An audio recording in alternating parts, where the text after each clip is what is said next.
See trees of green, red roses too. I see them bloom for me and you. And I think to myself, what a wonderful world.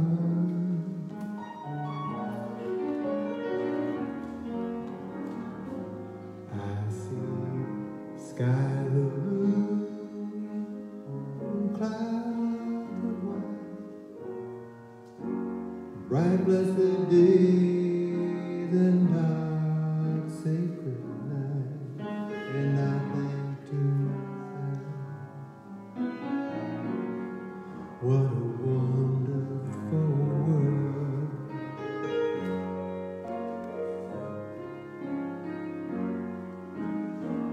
The colors of the rainbow, pretty in the sky, are also on the face people tonight. Friends shaking hands, saying how do you do. They'll even say,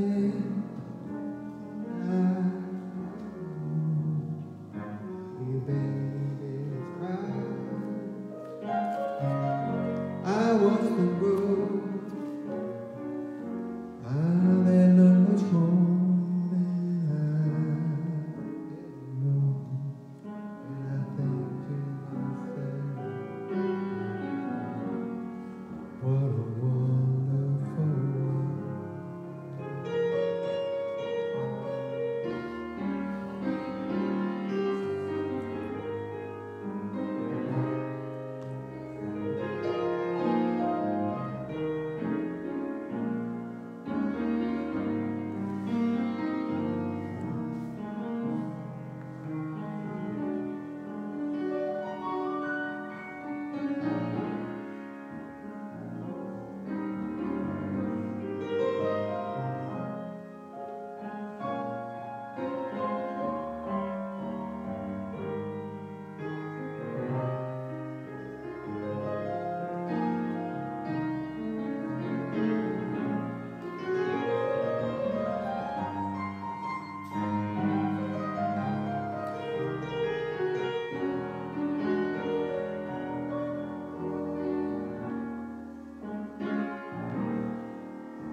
Welcome to Pacific Unitarian Universalist Church.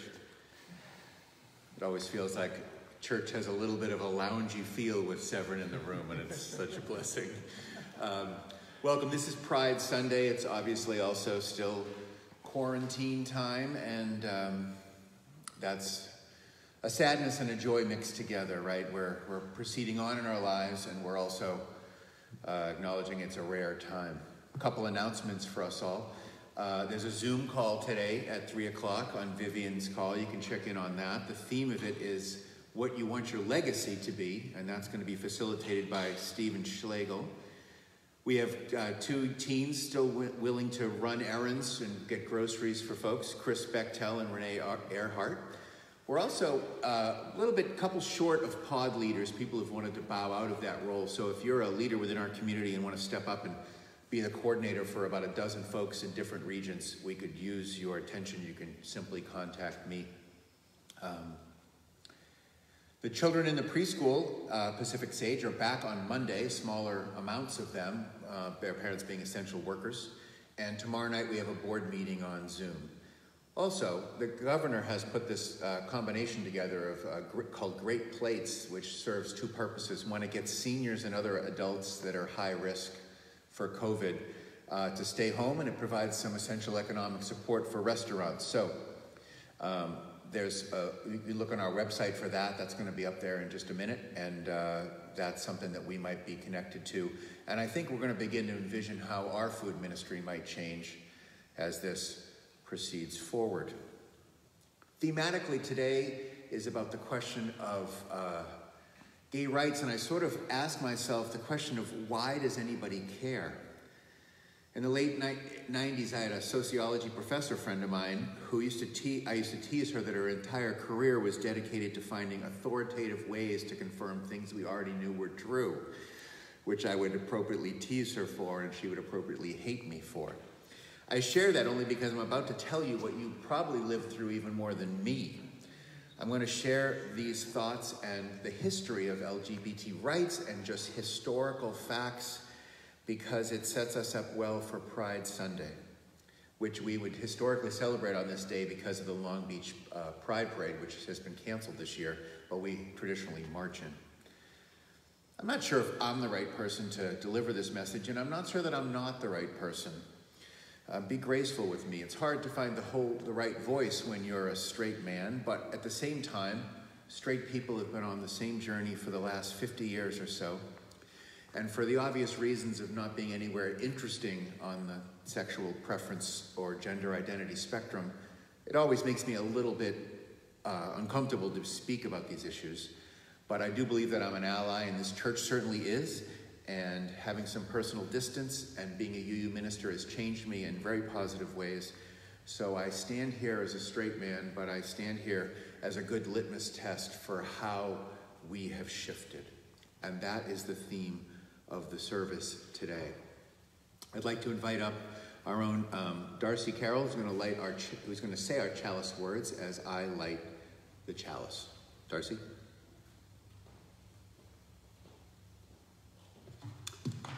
Good morning, beautiful friends. Yes, Dee will actually light the chalice because I'm not good with fire.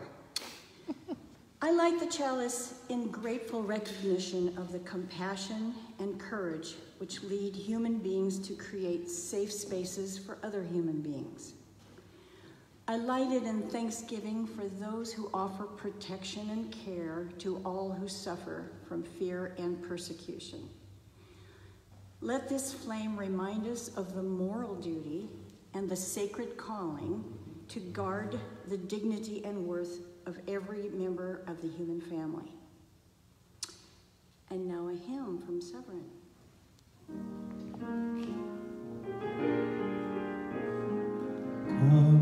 Come, whoever you are, wanderer, worshiper, lover of leaving, ours is no caravan of despair. Come, yet again come. Come, whoever you are, wanderer, worshiper, lover of leaving, ours is no caravan of despair. Come, yet again come.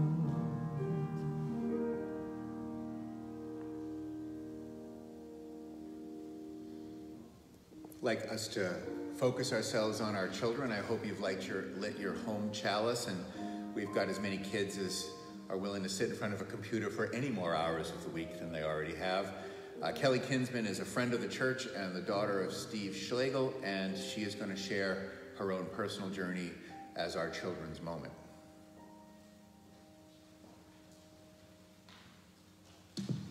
Thank you. Hi, it's Pride Sunday, and it's one of my favorite days. I'm grateful to be here and to share the remembrance and celebration with the younger people of the church. When I was your age, the LGBT Pride movement barely existed, and today we're visible everywhere. I grew up during a time when being gay or lesbian or bisexual or trans was still considered to be a mental illness. It was immoral, and in many places it was a crime. I was about 12 when I realized that I might be different. I knew then that I liked girls more than I liked boys, and I knew that this meant trouble, but I didn't understand why. When my classmates began to whisper about the PE teacher, yeah, the one I had the crush on, they used words I wasn't familiar with, but they were hurtful and horrible. They whispered words like lesbo and dyke and queer, and they burned. I wasn't even sure what the words meant, but I knew that they fit me. I was scared and confused and doing my teenage best to understand what made me to be such a disgusting human being. So I hid myself and I never spoke to anyone about it because I was afraid of being found out. My friendships changed then. My friends and I used to walk hand in hand or arm in arm, singing and playing on the way home. We all had different thoughts about who was cute at school and who we had crushes on, and they could talk about it freely, and I found it impossible. I was so confused. What if they knew that there was something horribly wrong with me? It hurt, and I pulled away and lost the playful joy we shared. I still had no clue as to what was happening. I tried, though. I tried to like boys, and I tried to be like the other girls. It never worked. There was no one to talk to. There were no words available to me. There were no loving and caring and accepting words to speak or to hear. I kept the secret wrapped in fear and shame and guilt and embarrassment. I met a girl at summer camp when I was 15. We lived in different towns, and the excitement of first love was innocent and sweet and easy, and I wanted to marry her. I thought we would. She stayed at my house when she would visit, like any other friend would, until that day when I was forced out of the closet. When I was 16, my mom asked me and my girlfriend that big question, "Are you two lesbians?" I think it was the first time I had heard the word spoken aloud at me and about me, and I was stunned. I was speechless. My ears were ringing, and I mentally blacked out. I only reacted, I couldn't react, but the question echoed in my mind, and all I heard was lesbians. I recall that my girlfriend responded to my mother and said that was never our intention. When I finally exhaled, my world was broken. I was ashamed and dirty and unimaginably confused yet again. I have no idea what happened next, except that my girlfriend and I were careful not to be something that we didn't even understand. Back to being a dirty secret. I found the strength and courage to come out to my mother a few months later. Nobody was surprised by this but me. My family was either accepting or disgusted, depending on who you spoke with. And please don't tell your grandmother. I didn't intend to. Nobody else was supposed to know. Except for my mother wanting me to have an easier life than that which I had apparently chosen, there was no family support then. Nobody knew how to walk through that fire. To give my parents a break, it was the 70s, and the homosexual agenda was new to all of us. One morning at school during first period announcements in 10th or 11th grade, a classmate tapped me on the shoulder and asked me, "What's her name?" I said, "Ruth," and I have no idea why she asked me what's her name, and I have no idea why I answered her, but I did. The relief I experienced in that moment was immense. I had just met my first out lesbian friend. She told me and took me to the group of gay and lesbian students who met regularly at school. It was great. It was a joy. I cried and I was thrilled. And I can't describe to you that first feeling of freedom and those first moments of self-acceptance. Slowly and carefully, I began to identify the lesbian and gay community outside of school. I learned the signs and the symbols of my people, and I found the right coffee shops and bars and bookstores. My circle of friends grew quickly, and we supported each other in our struggles for equality, acceptance, and justice. Every small step forward felt like a huge victory. So by now I'm 18 and attending marches and protests, and I'm being as visible as I can be as a lesbian. I was speaking at college classes about my sexuality. I navigated the women's movement, the issues, and the organizations available, and I walked the miles of pride marches. There were moments of fear, but moving forward was the only option. It wasn't always easy. And I would do it all again. Because the result is this. Today, I can stand in front of you without fear or shame and tell you who I am. Today, I love the freedom of being queer. What I want for the next generation is this, that you never have to fight to be who you are, that you're able to love who you love, and that you're able to freely express your identity. I want for you the right to be whomever you choose to be, and to stand comfortably in your body, and to wear your authentic self with pride. Thank you.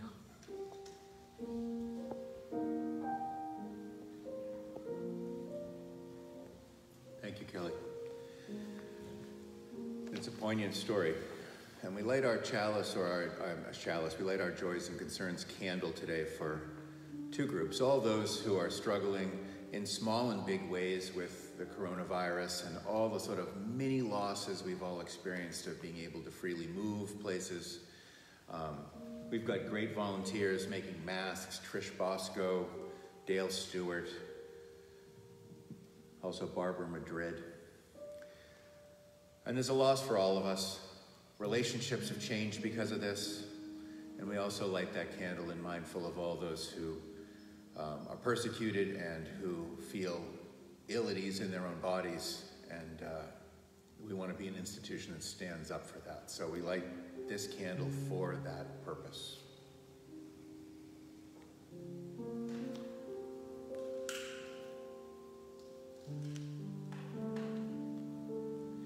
And I now invite our President Gary Hart up to deliver our prayer.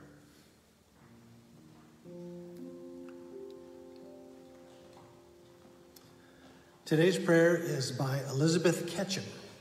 It is entitled, May We Live the Spirit of Pride.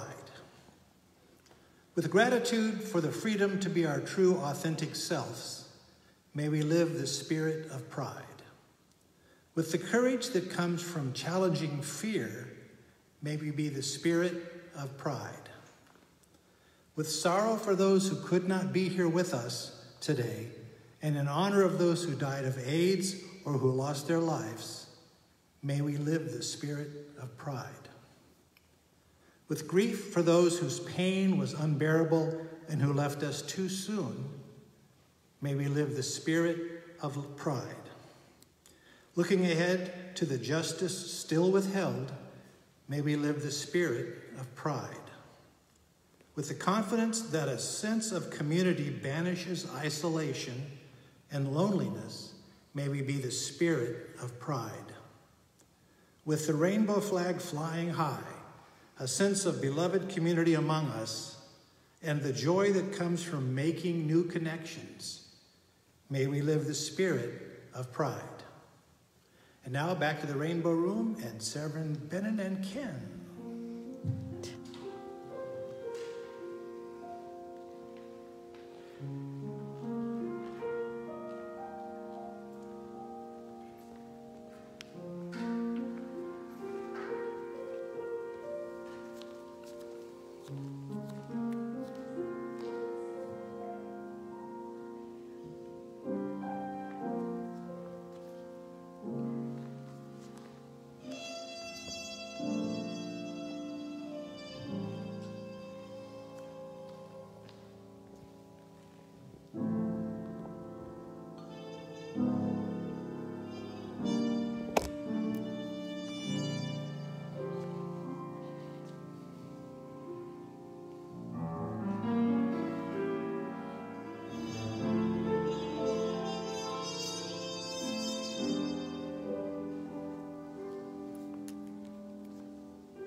rainbow room. I like that, Gary. That's funny. As I said, this is the sermon. I set off with the earnest, perhaps naive question of, the meta question of just, why do we care? Why do we care what gender somebody identifies with? Why do we care whose shorts they want to get into in any particular way or skirts they want to get into? I know since the Stonewall riots 51 years ago, great strides have been made, but still the stories of repression and abuse sadly persist. But I really never hear us ask, why do we care? And I don't think in pursuing this question I expected to discover anything revelatory. I really didn't know what I was going to discover. It just seemed like a good, earnest question to begin with. And what I did discover was this, a broken, clumsy journey that our species has gone on to get to the modern world. And then over the last 50 years, still with setbacks and repression, really amazing progress. I'm almost exactly as old as the Stonewall riots are. I'm 2 years older than that. And along this sermon, I got a chance to revisit my own journey with LGBTQ, I and A, intersex and asexual, added onto that list. It's becoming a whole panorama of languages. So I asked that question, and what I ended up finding was, I put into Google, as many of us do, it's sort of how searches start now, right? I put into Google, why does homophobia exist? And in general, there were some articles, but what repeatedly, if you do the same exercise, you'll find it, is there was long lists of historical evidence. One, the list that stretched back through the Enlightenment and back to the Neolithic times. And I decided I would divide these two lists as I sort of began to look at them. There's new lists. I put them on a rudimentary scroll to make them feel ancient. And so there's this list, and this list is pretty amazing. And it unfolds with a lot of dates. I took this list to be from the start of the 20th century on, and on this list is mostly great lists of progress. Things like Minnesota removes its sodomy laws. The most recent list is a series of stepping stones. You can see sort of the list there. The most recent list describes these stepping stones and the end of when it was described as being a mental illness, any one of these categories. And then I found the ancient list, and this is old news. The ancient list is a mix of news like some Babylonian king way back in antiquity declared something positively or negatively about the legality of sex between women, and interesting information like when the first cross-dressing mummy was unearthed. FYI, Prague, 2,500 years BCE. So this is an even longer list of events. I imagine them being more successful props at the time. There's ancient art in the long list. Some academics said, looks pretty gay to me. Okay, maybe that was my summary of what they said, more beautiful and ornate words. But there's lots of interesting things, like in Rome, there's a famous chalice known as the Worn Cup that was found that depicted two men engaged in intercourse. Evidence that at Pompeii there were, reveal a few homosexual artistic encounters captured as well. There's intersex image found on cave walls around the Mediterranean at even an earlier age. There's a host of cool, interesting dates that go back. So, beyond cave arts and statues that document, really what they document is that they validate that queer behavior and intersex identity has a long and persistent history. What could and should be on this list, but notably is not, are the countless undocumented relationships between women. As we all know, or should know, across time women's voices have been suppressed. But that is a sermon for another time. Again, historians have found across time irrefutable sexual gender identity images, and even in animal history, we see homosexual behavior. I don't know how rare they are, but I do know that there seems to have been a record of unbroken minority behaviors that would indicate people would be have gender identity, intersex behavior, or homosexual activity. The visibility of these subcategories is always shifting, but there's always a piece of pottery, there's always a line of poetry, there's always a carved statue on a temple that indicate that people are doing it, or that Luther Vandross is playing softly in the background and people seem to be getting inspired. There is, of course, always the occasional mummy cross-dresser. Scholars have argued that the notion of a distinct homosexual and heterosexual identity as we understand it today is relatively new in Western history. It's really in the late 19th century that we begin to study this kind of behavior in the modern world. We can only presume that before that, people were invisible and church repression kept those kind of studies, and of course science is relatively new. Bonnie Morris, a historian and psychologist whose history I draw on, says it this way. Before the 19th century, there was little formal study of homosexuality in the Western world, and some of those early efforts to understand that were by a scientist named Magnus Hirschfeld and the famous Sigmund Freud, to name a few, but there were only a few. This should be no surprise. The effort to stop and look at things non-mythically, non-judgmentally, essentially scientifically, if you want to call early psychology scientific, which it only partially is a test that LGBT activity is suppressed, but always present. That's the sort of takeaway from this. There are only two pieces of news, even in the 20th century, that sort of highlighted itself to me, that of the situation that the LGBTQ community faced. Here's one of them. February 21st, 1903, the police in New York City raided the Ariston Bath Hotel and arrested 26 men. 12 of them were charged with sodomy, and 7 of them were sent to jail on sentences that ranged from 4 to 20 years in prison. Let's not forget that before the pink badge was a badge of honor in the 80s, it was a pink triangle that was identified homosexuals in the Nazi regime. In 1924, the first homosexual rights organization in America, called the Society for Human Rights, was founded by Henry Gerber in Chicago. The group existed for only 2 months or so before it was disbanded under police pressure. These small uprisings were to be a precursor for later fires, but our dominant culture was not ready to hear the truths that people were different. There's only 2 real lowlights from the first half, the pre-war period of time. So as much as what happened in the first century obviously mattered to millions of mostly silenced LGBTQ folks, before the wars there was little study of this in any real way. Accordingly, there was little public action on these fronts either.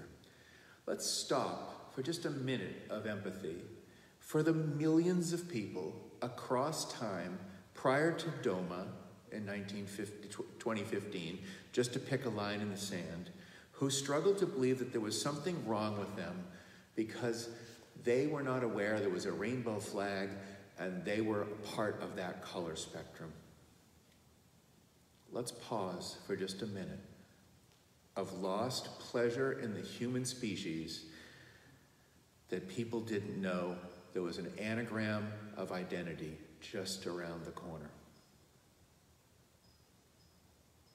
There should be a great sadness in your heart. It's a terrible thing to deprive people of the truth of who they are and to have them live a half-life. For us in the U.S., the modern journey that we're more aware of begins after World War II, when the great American shakeup of people pulling people off the farms and into factories and into army barracks began, actually during the war period. And among that period of time, early on, in the post-war period, was LA's own Mattachine Society, which was founded in 1950 by 7 gay men, and in San Francisco by a group of lesbians called the Daughters of Bilitis. These groups respectively were named for a masked French theater group and for ancient lesbian poetry. They were the first post-war advocates to advocate for rights in our nation that ever got any traction. Like with civil rights-based actions, the 50s were a period of gestation. One of the earliest moments came when there was at least a little bit of public outrage against McCarthy's persecution of gays and lesbians and labeling them as communists. In the 40s and 50s, the gay world drew their early modern demands for legitimacy, not only from the experience of a broadening awareness of that truth, but from the psychological and sociological work of a few academics who were beginning to reveal people's true sexual inclinations and even experiences. The most famous of these researchers at the time was Alfred Kinsey. And Professor Kinsey revealed some startling revelations to the American public, the Kinsey Report, as we sort of think of it. Among those startling revelations were that 37% of the men in this comprehensive study had at least had one homosexual experience leading to orgasm. The American public said, huh? Or that for at least a 3-year period between the ages of 18 and 65, 18% of the men studied in this study had had as much homosexual as heterosexual experiences for a 3-year period in the span of the average sort of middle of an adult life. That almost 20% of people had as much homosexual as heterosexual experience. And the other stat that alarmed me when it came out was that 20% of American females have been conscious of a specifically erotic response to another female. The collective response to this was, wow. In the late 40s, Kinsey showed Americans that their mild-mannered neighbors got their freak on much more regularly than anyone ever imagined. And by documenting what Americans really were, it led to change the idea of what deviant was. Kinsey was the best known of these, but Dr. Evelyn Hooker, a UCLA professor, helped dispel the notion of homosexuality as a mental illness by publishing a study that she did with college students that suggested that male college students at UCLA were as well adjusted, if not better adjusted, than their heterosexual peers. Donald Webster Corey published a book called The Homosexual in America. It was the first large work set to set the stage for gays and lesbians being considered not deviants, but a legitimate minority community. If we're looking at how we made it legal for Brad and Maurice, should they ever want to get married, it is difficult to overstate the value of the civil rights movement, the race-based civil rights movement. It carved the political path for an American mindset to treat people as needing to be protected minorities. Towards the end of the 60s, as we all know, the story ramps up. There was the largest civil rights, race-based victories, and then that immediately followed by a Washington, D.C. protest, and then that was immediately followed by the 1969 Stonewall riots in New York City, which is generally thought of as the line in the sand of when people stood up to demand rights. In the 40s and 50s, though, there was a 3-article rule that allowed police to arrest people if they wore 3 articles of cross-dressing behavior. The DC protests, followed by Stonewall, were the first spark in the gay rights movement. It was, after all, the first physical moment when gays and lesbians actually fought back, and it served as a catalyst for a number of protests that took place in that following year all around the country. I was 2 when Stonewall happened, the oldest son of parents who were no more inclined to hang out in Greenwich Village than they were going to go to the moon with Neil Armstrong. 6 months after Stonewall happened, the 70s began, and it was the 70s when the nonprofit groups around our country began to flourish. It was the first decade where people were beginning to be really open about their sexuality. PFLAG formed in that time. It was the first time there was an ordained minister, sadly not UU's. We were beaten to the punch by the UCC Church, who in 1972 ordained a gay minister. During the 70s, the first 2 publicly, admittedly gay public officials, Kathy Kosaneko, which I'm sure I mispronounced, from Ann Arbor, and Harvey Milk from San Francisco were elected. And in 73, the Diagnostic Manual of Psychiatric Diseases removed homosexuality as a disorder. That's all on our new blue list. I was a kid in the 70s, and my exposure to gay people was limited to a couple cosmopolitan architects my dad worked with. Jack, the closest of my parents' friends, gave me the first cassette tape I ever owned. It was Barry Manilow's Copacabana album. It was not surprisingly Barry Manilow's Copacabana album. Jack was a cosmopolitan, thoughtful man, and we spoke of him with respect, but a certain kind of caution. Jack's insidious attempt to sway me from my increasing interest in the cast of Charlie Angels and Into the Gay Army failed, however. And it was the time in which Anita Bryant was on TV with the orange juice ads, fighting for the moral majority. It was the beginning of that division. When the 80s started, so did my teens, and sadly, so did AIDS. In addition to AIDS killing way too many people before serious resources and attention were spent to it as a medical disease and not a plague that a group of people deserved, the 80s were a time of ACT UP, of course, and a massive AIDS quilt that were passed around the nation and grew to honor those lost to the disease. As for me, I graduated from high school in 1985, a suburban liberal school not unlike the areas around here. I graduated with 561 suburban teens in a blue, liberal, educated town. There was not one out kid in that group. Sure, we had suspicions and kids were bullied and shunned. The moral openness of that default, that is the moral position today in these kind of towns, was still around the corner, but just.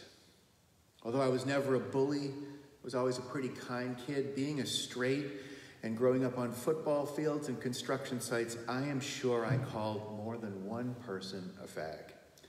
It was a popular slur that filled our mouths back then. I'm embarrassed by it today. And I'm even more certain that as a shy kid who was insecure about his own lack of experience with girls and sort of conservativeness around this, I would have thought nothing more than running the other way from any association that labeled me gay. When I entered college during my first semester, I had a gay roommate. And I remember feeling that I was supposed to be comfortable with this and not to be bigoted, so I knew culturally that's where I was and we sort of were, but I also remember not spending a lot of time in my boxer shorts hanging around that room. I was dressed pretty quickly, living on that top bunk. I personally and culturally, we were growing up. In our journey from the 80s to the 90s, half of America was developing a more nuanced morality around difference. I was becoming woke like many people were, or at least on the edge of woke. I was in college when my moral sense of goodwill went from being a good kid to being a tolerant and diverse-minded one. I remember in my sophomore year, I befriended a gay street person in a homeless shelter that I was volunteering at. In a show of camaraderie, I drank out of the same chocolate milk glass that he had. Then, having been courageous in that private moment, unable to get it off my mind, I ran for an AIDS test. It was that time. It was filled with fear and confusion and an emerging tolerance. In the 90s, as we all remember, or most of us remember, Clinton's Don't Ask, Don't Tell policy was actually a mark of progress and an openness for the military. Ellen DeGeneres came out of the closet, and the 25th anniversary parade of the Stonewall riots took place. I marched through those streets with my girlfriend's sister, who after a couple of years came out of the closet herself. I had never felt such sexual energy in one place before, and never again. Anyone with a soul in the 90s saw Matthew Shepard's brutal and unnecessary death mark how much work was left to do. When we entered the new millennium and Y2K failed to unleash the global meltdown of zeros and ones that we had expected, Vermont got the legitimization of civil unions started, making them legal, followed by Massachusetts in 2004 became the first state to perform a same-sex marriage. It was a UU woman who was one of them. In that same year, 2004, Texas ended the criminalization of sodomy, which was the last of the major sex crimes on record. With the end of the sodomy laws, gay Americans were finally free from their behavior being classified as criminal, and the road to rights had begun. If we were to look through this list, this blue list, it really takes place down over here. Like I said, gay marriage is now legal in the developed world in most places. Let's reflect for a moment on the understandable sense of indignance we feel when in Uganda the laws that exist today are parallel to those of Christian Roman rule, and people fear for their very lives. We have a Unitarian Universalist community in Uganda, and they are under persecution all the time. However, let's also remember that sitting here and wondering how sexual freedom and identity is around the world been spread in my lifetime, really in the last 20, 25 years. Remember, there's reason for hope. Rome wasn't burned down in a day. If what you see on that blue list, minus the occasional Matthew Shepard tragedy, is an arc towards justice, that is what it is. I think you're right. It took a long time to get there, but complacence is not to be called for. We're in a time when that repression is pushed back as hard as it has been in the last 25 years. Just watch the news. Rights and a majority trying to assert itself into a world that doesn't exist anymore is out there. When I look through the longer list, the revelation is this. It's that there's evidence of, for example, Justinian, a Christian emperor, who just 200 years after a Roman soldier marries a Roman emperor, decides that homosexuality turns them into scapegoats. We went from two men featured on a Warren Cup in a sacred union to 1998, Matthew Shepard being brutally treated in a conservative state. The broad, long list of history has very little order to it. In the 1800s, there was a humanist spirit of examining homosexuality, even if not in the enlightened way we would think of it today, at least with a dignified curiosity, to only 50 years later, Hitler kept coming along and ruining the inherent worth and dignity of an entire group. Maybe pro-choice voices that have been telling me the battle is not over have been right. It's a little easy for me as a straight man to be complacent about the whole thing. History's lesson is this, and to return to my question of why, it's this. History's lesson is that dominant culture is inclined to think that we can dissuade homosexuality and gender identification in different ways completely into non-existence, but it can't. The dominant culture cannot repress or seem to repress for very long the reality of what is. All any society is capable of is repressing the voices of those people and repressing the expression of those people into what's publicly viewed. It makes history, sadly, a 2 steps forward, 1 step back, 1 step forward, 2 steps back movement. The conservative critique is that now the LGBTQ communities are in the process of redefining the family, demanding not only tolerance but acceptance. They're right. Human sexuality remains what it is.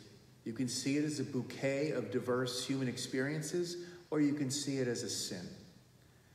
The answer lies in how you view things that are counter to the norm.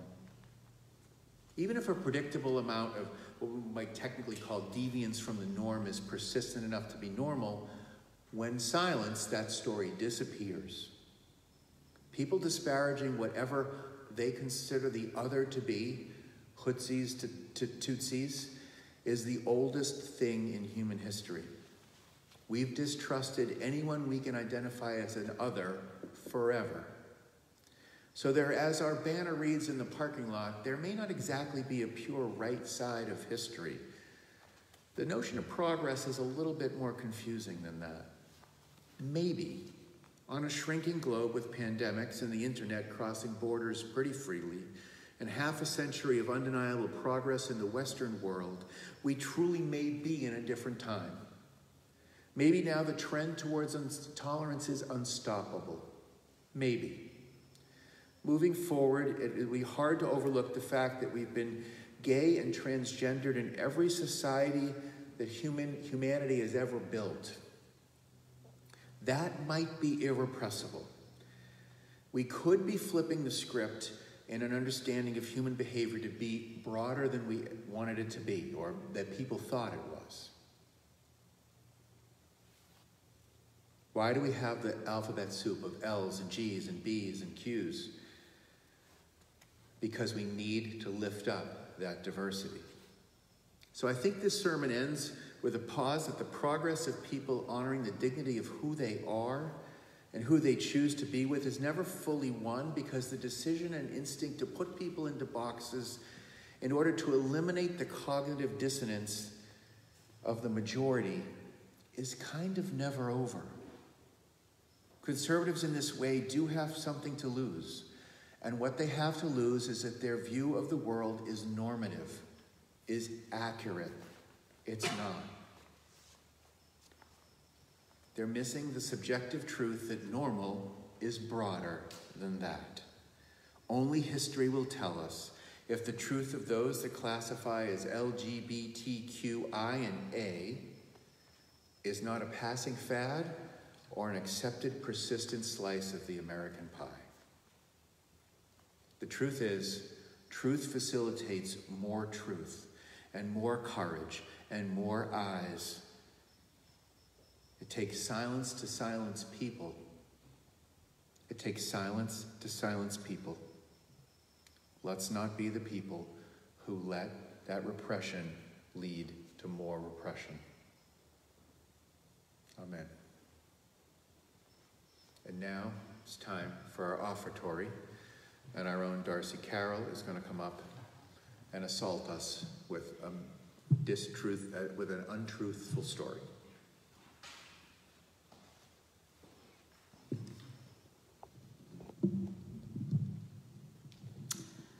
A fine and important sermon, Steve. Though I must say I'm still hung up on the fact that you have a cassette tape of Copacabana somewhere. Where is Jesus today? A Sunday school teacher of preschoolers was concerned that his students might be a little confused about Jesus Christ because during the Christmas season, there's an obvious emphasis on his birth, when just a few months after that, we're talking about his death. The teacher wanted to make sure that the birth of Jesus occurred, make sure that they knew that the birth of Jesus occurred a very long time ago and that he did grow up, etc. So he asked his class, "Where is Jesus today?" Johnny raised his hand and said, "He's in heaven." Mary was called on, and she answered, "He's in my heart." And Robert, waving his hand furiously, blurted out, I know, he's in the bathroom." And the whole class at that point got very quiet and looked at the teacher and waited for a response. And the teacher was absolutely at a complete loss for very few long seconds. So finally he gathered his wits and he asked Robert why he thought Jesus might be in his bathroom. And Robert said, "Well, every morning my father gets up, he bangs on the bathroom door and yells, 'Jesus, are you still in there?'"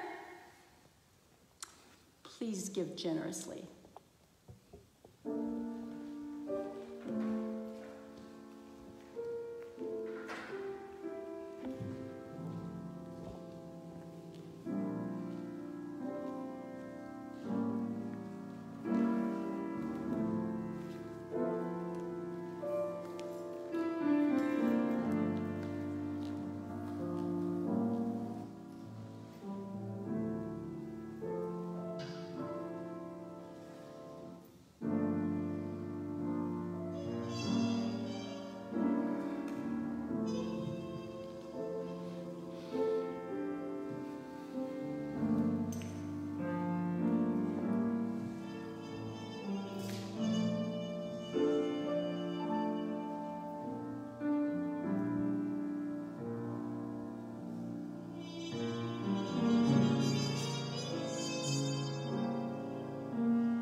Thank you for joining us this morning. This church is dedicated to the proposition that behind all of our differences, beneath all of our diversity, there is a unity that makes us one and binds us forever together in spite of time and death and the space between the stars. We pause in silent witness to that unity.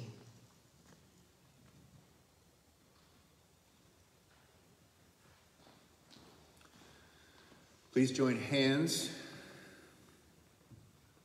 at home. If you can repeat these with me, please do. May the blessing of love be upon you. May love's peace abide with you. May love's presence illuminate your hearts now and forevermore. So be it. Amen. Shalom, salam, namaste, and blessed be. And as we say, and steal from the Quakers, and now our service truly begins.